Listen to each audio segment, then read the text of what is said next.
What if I told you that the biggest obstacle in your life isn't your circumstances, your past, or even other people it's you?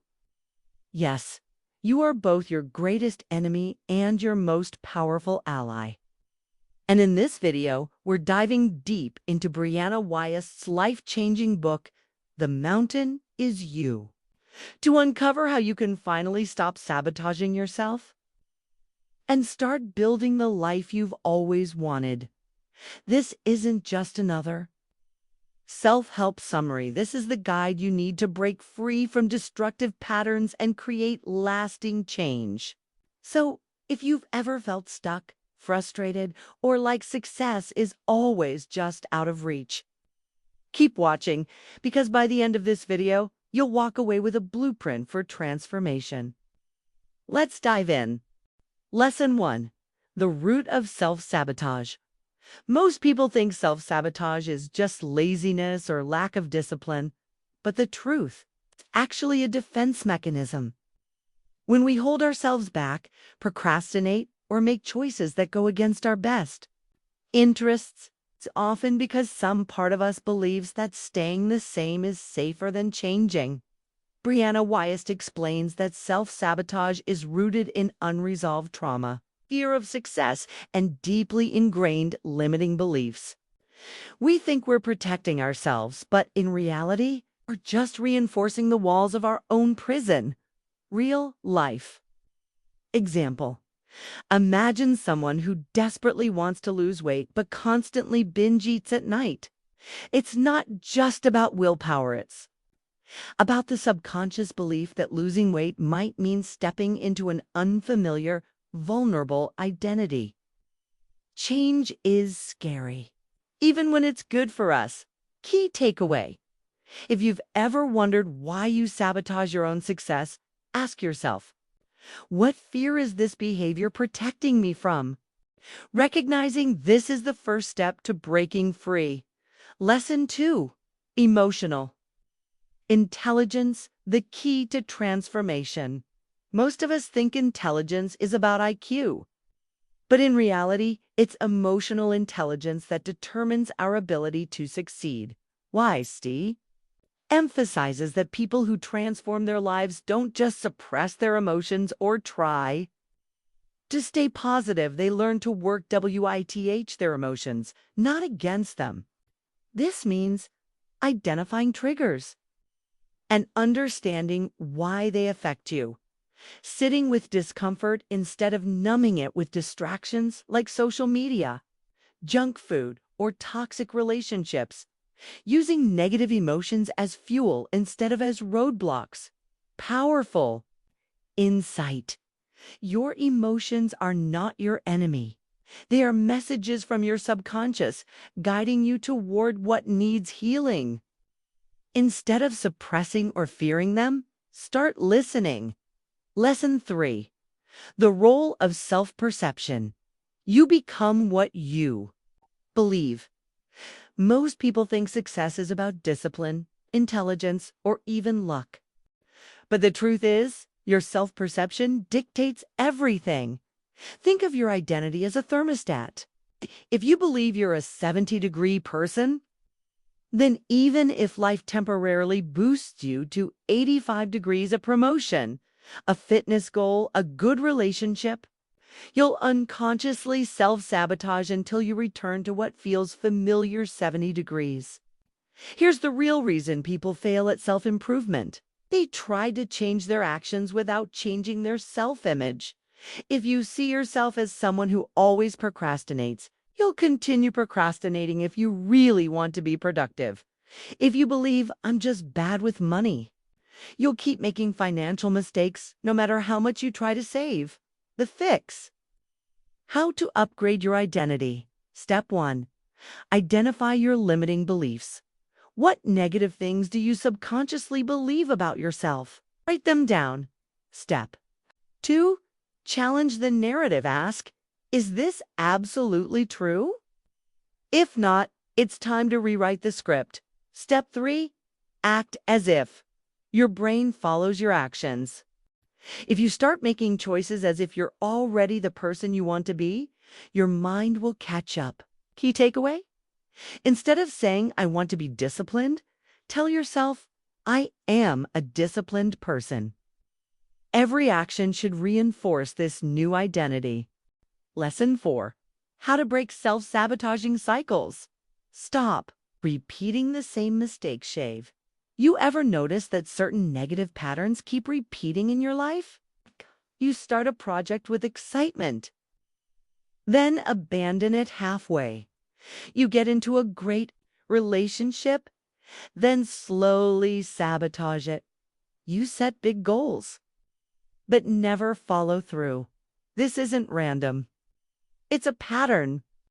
And patterns don't change until you change them. For steps to break the cycle for good. 1. Recognize the pattern. The first step is awareness. What behaviors, habits, or thoughts keep looping in your life? Write them down. Point 2. Trace it back to the root. Every self-sabotaging habit comes from a hidden fear or belief. Do you procrastinate because you fear failure? Oh. Do you push people away because you fear rejection? Okay. Do you avoid taking action because deep down, success feels uncomfortable? 3. Interrupt the cycle. When you feel the urge to self-sabotage, pause. Take a deep breath and ask, what if I did the opposite of what I usually do? What would the highest version of myself choose in this moment? 4. Replace with empowering habits. The easiest way to break a habit is to replace it with a better one. If you avoid tasks, set a timer for just 5 minutes and start. If you fear success, visualize yourself thriving and feeling safe in success. If you binge eat at night, replace the habit with journaling or meditation. Key takeaway. If you don't break the cycle will break you. Consciously choose new actions, and your patterns will change. Lesson 5. The importance of self-trust. The foundation of confidence. Most people don't lack motivation, they lack self-trust. They make promises to themselves and break them. They set goals and don't follow through. Over time, they stop believing in themselves. Think of self-trust like a relationship. If a friend constantly lied to you, would you trust them? No. But when you constantly break promises to yourself, you're doing the same thing, damaging your own credibility. How to rebuild self-trust even if you've failed before. Start with small promises. Don't aim for massive overnight changes. Instead, focus on tiny wins. If you struggle with waking up early, don't aim for 5 a.m. Just wake up 15 minutes earlier than usual. If you can't stick to a diet, don't overhaul everything at once. Just drink 1 extra glass of water daily. Keep commitments to yourself. Treat your own promises as seriously as you'd treat a promise to your best friend. Celebrate every win. Each time you follow through on something, take a moment to acknowledge it. This builds momentum. Key takeaway: confidence isn't built by shouting affirmations in the mirror. It's built by keeping promises to yourself over and over again. Lesson 6. How to master your mindset. The secret to emotional strength. Your mindset is either your greatest weapon or your greatest weakness. People with a victim mindset blame circumstances. People with a growth mindset take ownership and adapt. Here's a simple truth. Whatever you focus on, you will find more of. If you focus on problems, your brain will find more problems. If you focus on opportunities, your brain will find solutions. 3 mindset shifts that will change your life. 1. Reframe. Struggles as stepping stones. Instead of thinking, why is this happening to me? Ask, how is this happening for me? 2. Replace self-doubt with self-compassion.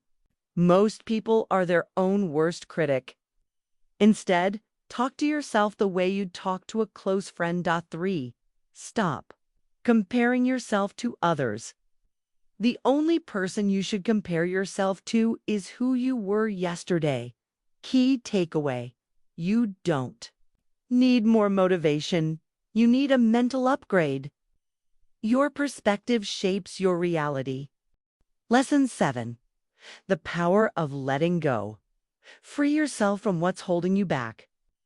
Most of us cling to things that no longer serve us. Old identities, toxic relationships, past mistakes. But here's the truth. Holding on doesn't give you control. It keeps you stuck. 3 things you must let go of today. 1. Let go of the need for external validation. You don't need everyone's approval. Stop waiting for permission to live the life you want. 2. Let go of resentment holding. Onto anger is like drinking poison and expecting the other person to die. Forgiveness doesn't mean they were right. It means you choose to free yourself. 3. Let go of the fear of uncertainty. Growth only happens outside your comfort zone. The best things in life require risk-take, the leap-tack key takeaway. You can't move forward if you're holding on to the past. Let go and make space for something better. Conclusion: here's the truth. The mountain standing between you and the life you want isn't external, it's you. But that also means you have the power to move it. If this video gave you a new perspective, hit that like button. It tells YouTube that this content is worth sharing. And if you want more life-changing insights like this, hit subscribe so you never miss a video. Finally, drop a comment below. What's one self-sabotaging habit you're ready to break? Let's start the conversation. Thanks for watching, and I'll see you in the next one.